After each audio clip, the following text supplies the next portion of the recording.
சென்னை சாம்பார் செய்யலாம். ஃபஸ்ட்டு ஒரு பாத்திரம் வச்சுட்டு சமையல் எண்ணெய், கடுகு 1/4 ஸ்பூன்,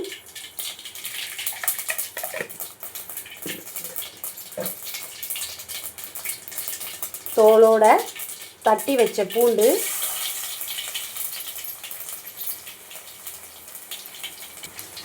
பூண்டு நல்லா செவந்ததும் பொடியாக நறுக்கின வெங்காயம்,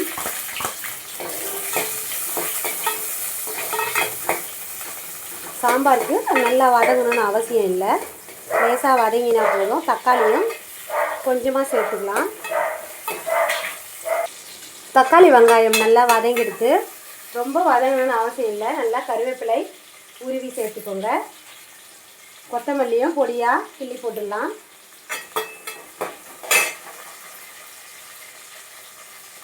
கட் பண்ண காய்கறிகள், விருப்பமான காய்கறிகளை சேர்த்துக்கோங்க.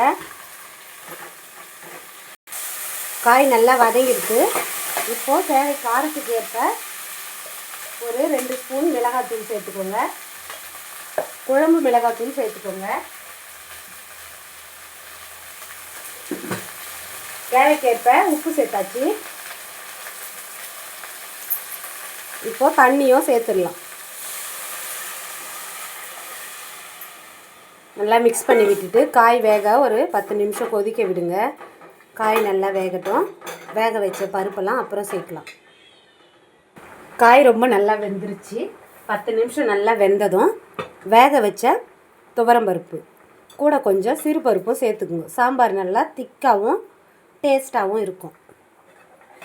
மிக்ஸ் பண்ணி விட்டுட்டு கடைசியாக தான் கொஞ்சமாக தேவைக்கு புளி சேர்க்க போகிறோம். புளி இப்போ புளி கரைச்சல் தேவைக்கு கொஞ்சமாக நான் தண்ணியாக கரைச்சி சேர்க்குறேன். நீங்கள் சாம்பார் எவ்வளோ திக்னஸ் வேணுமோ அந்த அளவுக்கு தான் நம்ம தண்ணி வைக்கணும். மீடியமாக ரொம்ப திக்காகவும் இல்லாமல் தண்ணியாகவும் இல்லாமல் மீடியமாக இருக்கணும் சாதத்தோடு சாப்பிட்றதுக்கு. சாம்பார் சுவையாக சென்னை ஸ்டைலில் ரெடி ஆகிடுச்சு. ஹெல்த்துக்கு நிறைய பெனிஃபிட்ஸ் இருக்குது சாம்பார் தான்.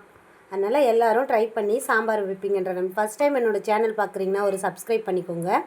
என்னோடய வீடியோஸ்லாம் பிடிச்சிருந்து ஒரு லைக் போட்டிங்கன்னா ஓகே, நம்மளும் ஓரளவுக்கு பாஸ் மார்க் எடுக்கிறோம் நம்ம சேனலில், நல்லா தான் போடுறோன்னு எனக்கு ஒரு திருப்தியாக இருக்கும்.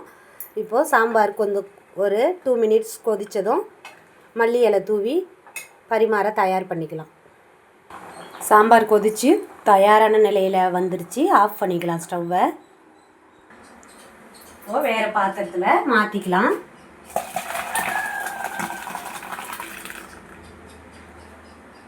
சூப்பரான சுவையான மனமும் நிறைந்த ஹெல்த்தியான சாம்பார் தயாராகிடுச்சு.